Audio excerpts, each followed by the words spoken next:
नमस्कार दोस्तों, स्वागत है आपका आपके चैनल पर।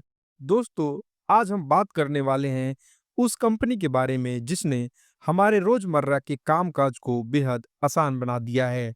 जी हाँ, चाहे एसी खराब हो जाए, प्लम्बर की जरूरत हो, इलेक्ट्रीशियन बुलाना हो या अचानक से सैलून जाना पड़े, ये सारी सुविधाएं अब आपके घर पर आपकी सुविधा के हिसाब से मिलती है और ये सब मुमकिन हुआ है अर्बन कंपनी की वजह से। और अब इसी कंपनी का आईपीओ आ रहा है। आज की इस वीडियो में हम आपको देंगे आईपीओ की पूरी जानकारी, बात करेंगे आईपीओ डिटेल्स की, कंपनी के बिजनेस ओवरव्यू की, कंपनी के फाइनेंशियल डेटा की और उसके बाद प्रोज एंड कॉन्स और अंत में जीएमपी पर चर्चा करेंगे। तो चलिए शुरू करते हैं आईपीओ डिटेल से। अर्बन कंपनी के आईपीओ का इशू साइज 1900 करोड़ रुपए का है। इसमें से 472 करोड़ रुपए का फ्रेश इशू है और 1428 करोड़ रुपए का ऑफर फॉर सेल है। यानी बड़े निवेशक जैसे Accel India, Elevation Capital, Tiger Global और बीवाईसी 11 इस ओएफएस के जरिए अपना हिस्सा निकालना चाहते हैं। दोस्तों, अब जरा प्राइस बैंड पर नजर डालिए। प्राइस बैंड है इसका 98 से 103 रुपए प्रति शेयर रखा गया है। स्पष्ट है कि रिटेल निवेशकों को 103 रुपए पर ही बोली लगानी होगी। फेस वैल्यू 1 रुपए प्रति शेयर का है। एक लॉट में 145 शेयर होंगे और एक लॉट की कीमत पड़ेगी रिटेल इन्वेस्टर के लिए 14,935 रुपए। आईपीओ की ओपन डेट 10 सितंबर है और क्लोजिंग डेट 12 सितंबर। अलॉटमेंट 15 सितंबर को होगा, वहीं 16 सितंबर को शेयर डीमैट अकाउंट में क्रेडिट हो जाएगा। बात करें लिस्टिंग की, तो लिस्टिंग 17 सितंबर को होगा।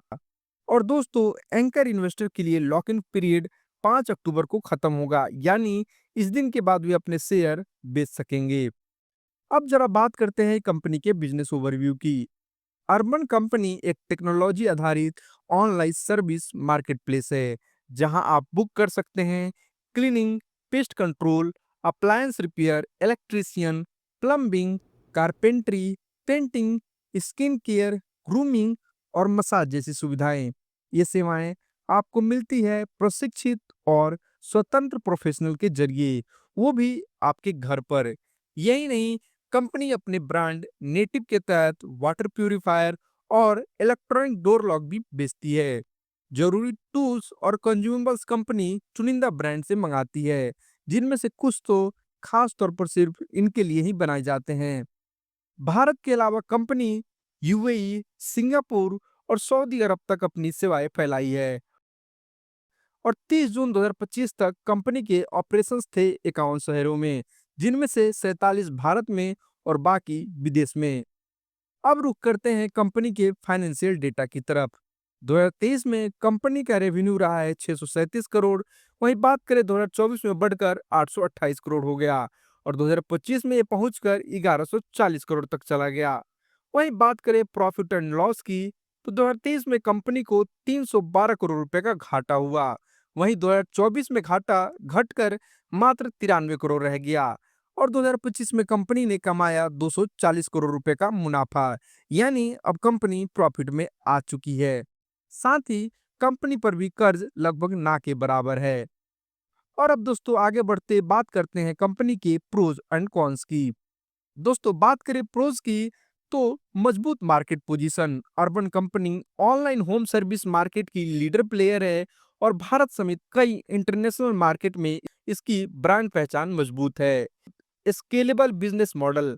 कंपनी टेक्नोलॉजी ड्रिवेन और एसेट लाइट मॉडल पर काम करती है, जिससे ये अलग अलग सर्विस और शहरों में तेजी से विस्तार कर सकती है। ग्रोथ और प्रॉफिटेबिलिटी। कंपनी ने टॉप लाइन ग्रोथ दिखाई है और मुनाफे भी आई है, जो इसके लिए पॉजिटिव टर्न अराउंड है। International expansion. कंपनी का अंतर्राष्ट्रीय बाजार में विस्तार, स्केलेबिलिटी और लंबी अवधि की ग्रोथ का बड़ा अवसर दिखा है। Consumer first approach. उपभोक्ता अनुभव, पारदर्शी प्राइसिंग और क्वालिटी प्रोफेशनल पर फोकस ने कंपनी को मजबूत मार्केट ट्रस्ट दिलाया है। अब बात करते हैं रिस्क की। कड़ी प्रतिस्पर्धा। कंपनी को ऑनलाइन और ऑफलाइन दोनों तरह के सर्विस प्रोवाइडर से कड़ी टक्कर मिल रही है। गिग वर्कर्स पर निर्भरता। कंपनी का बिजनेस सर्विस प्रोफेशनल पर बहुत निर्भर है। अगर वर्कर्स नाखुश हुए या कम मिले तो ऑपरेशन प्रभावित हो सकता है। ऑपरेशनल और स्केलेबिलिटी चुनौतियां, गिग वर्कर्स की बड़ी टीम में लगातार क्वालिटी बनाए रखना मुश्किल हो सकता है। वैल्यूएशन कंसर्न, कुछ मार्केट एक्सपर्ट का मानना है कि आईपीओ की प्राइसिंग ज्यादा और रिटर्न कंपनी की भविष्य में प्रॉफिटेबिलिटी पर निर्भर करेगा। रेगुलेटरी और लीगल रिस्क, गिग वर्कर से जुड़े कानून बदलते रहते हैं जिससे कंपनी की ऑपरेशनल फ्लेक्सिबिलिटी प्रभावित हो सकती है। ब्रांड और consumer trust risk, negative publicity या सर्विस क्वालिटी गिरने पर कंपनी की ब्रांड वैल्यू और ग्राहक भरोसा कमजोर हो सकता है। थिन मार्जिन, कुछ सर्विस कैटेगरी में मार्जिन बहुत कम है जिससे कुल मुनाफे पर असर पड़ सकता है। दोस्तों अभी हम बात करें जीएमपी यानी ग्रे मार्केट प्रीमियम की, तो ये 20 पे चल रहा है। यानी दोस्तों अगर हम इशू प्राइस यानी प्राइस बैंड की बात करें, अपर प्राइस बैंड जो कि 103 रुपए का है, तो 103 प्लस 20 यानी 123 रुपए पे लिस्टिंग होने की संभावना है। यानी दोस्तों यहाँ पे आपको 18 से 20% का रिटर्न देखने को मिल सकता है अभी की अगर जीएमपी के हिसाब से हम देखें तो। दोस्तों अब हमें कमेंट में जरूर बताएं कि ये वीडियो आपको कैसा लगा और ये भी बताएं कि क्या आप इसमें अप्लाई करेंगे या नहीं। दोस्तों अगर आप चैनल पर नए हैं तो चैनल को सब्सक्राइब जरूर करें। इस वीडियो में बस इतना ही, तब तक अपना ध्यान रखें। जय हिंद।